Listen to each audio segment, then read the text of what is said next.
So the way smartphones normally work is you get a phone 1 year, and then about a year after that, you get that phone's successor. But OPPO have taken that convention and just... I was sat here just 4 months ago telling you about the OPPO Reno3 Pro, and yet I'm about to tell you about the OPPO Reno4 Pro. So this is the packaging. It took me about an hour to realize that you can actually see the word Reno going vertically up the box. Kinda cool. You get inside that, and it's pretty standard OPPO fare, but with one twist. It's an almost plain white box. You get a clear case, your instruction manuals, and a SIM ejector tool. The smartphone, obviously, USB-C cable, pair of earphones, and this is the important bit, a 65-watt charger. That's a lot of watts. Okay, this is the phone.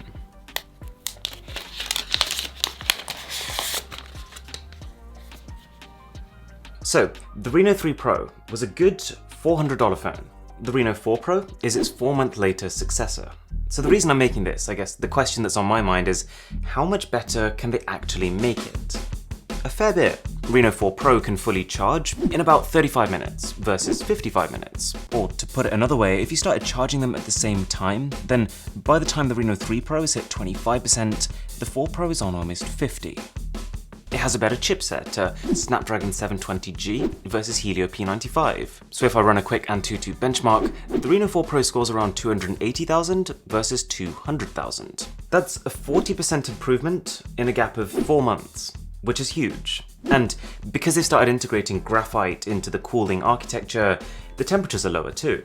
I actually ran this benchmark 3 times, and by the time we were done, the Reno4 CPU was at around 34 degrees, the Reno3 49. They've given the display a bump. The new one actually looks remarkably similar to the one found on the OnePlus 8, which is a good thing. That phone is like 35% more expensive. So that means a 2400 by 1080 AMOLED 90Hz panel with slight curves. And I've actually put a fair bit of thought into this whole concept of putting a curved display on a mid-range phone, but I think it actually makes sense from OPPO's end. A lot of tech people were not the biggest fans of curved displays because they can be impractical, but I think because this is a feature that you basically never see on mid-range phones, to an average consumer, it kind of elevates it. It makes the Reno4 Pro look immediately higher end than it is. It'll probably sell more units. And to top the whole thing off, they've redone the design. Now I actually thought the Reno3 Pro looked kinda nice, but I think next to the 4, it does look a little outclassed. Mind you, the Reno4 is still made of plastic. It still has that single speaker and the headphone jack on the bottom, like the Reno3, but it's the way they've created this slightly coarse, grippy finish, which it makes it feel very similar to the matte glass on the OnePlus phones. The only way you can tell it's plastic is that there's a slight bit of flex in the material, and it's about 20 grams lighter. When I first picked the phone up, I thought the batteries weren't inside.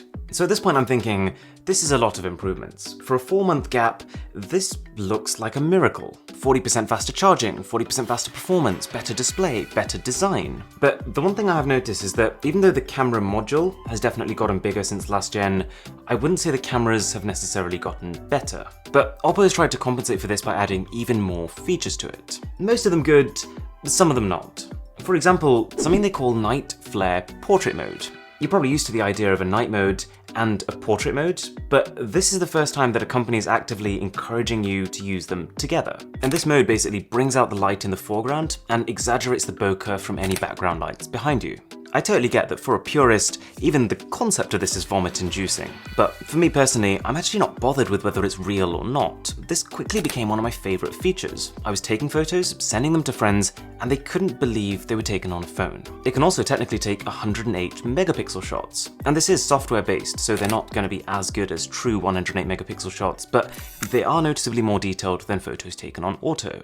One thing you do feel the lack of here is optical image stabilization. It would probably be the first thing I would add back in if I had the choice, but to try and compensate, they've added ultra steady video mode, which increases the frame rate and irons out bumpiness. And this also actually works on the front camera, which you don't normally see. And I quickly discovered that there's actually quite a few interesting video modes. One that lets you filter out just the red, blue, or green light. I don't think I've ever seen this before. And there's AI color portrait, which gives only the human subject's color. And I have seen this before, but what makes it better here is that instead of flicking on and off when it detects people, the color fades in and fades out, which feels less jarring than I'm used to seeing. Okay, couple of things that I'm not a fan of. This is technically capable of shooting 960 frames per second slow motion, but when doing so, it looks like it's only actually recording at a quarter of that, and just using interpolation to create intermittent frames, so it doesn't look 100% real. And the night mode on the Reno 3 Pro was probably one of my favorite features. For a mid-range phone, it was exceptional in the dark. And the Reno 4 Pro is good, but not as good. It creates higher contrast night shots, which can look better at a glance, but zoom in and it doesn't get as much detail in. The general photo quality is fine here, and it shoots photos quickly, which is important if you don't have optical image stabilization because it can help to prevent blurring. Like, this photo here was taken while going 70 miles per hour down a motorway, and it still looks crisp. The front camera is okay. It's not as good as the 44 megapixel dual selfie camera on the Reno 3 Pro, but it's fine, no real complaints about it, and it does still support front camera night mode. And that is pretty much the Reno 4 Pro. It's not an everything upgrade, but considering that it's come out 4 months after the Reno 3 Pro, considering that OPPO have basically used a third of the time frame that companies normally have between phones, it's more than I expected. It takes a lot of the things I liked about the Reno 3 Pro, like battery life, like design, like display, and it makes them better. You can get a full 2 days of use out of this thing. And it left me with just 2 constant reminders that this isn't a flagship phone: the lack of optical image stabilization and the average haptics in the phone. I find this such an interesting case study because, I mean, flagships aren't improving 40% every 4 months. So are we going to get to a stage where the mid-range very quickly starts to catch up with the high end? Because at this rate of progression, it wouldn't take very long. I don't have an exact price for the Reno 4 Pro, by the way, but I've been working on the basis that it should be around the same ballpark as the Reno 3 Pro. If you enjoyed this video, a sub to the channel would be incredible. My name is Aaron, this is Mr. Who's the Boss, and I'll catch you in the next one.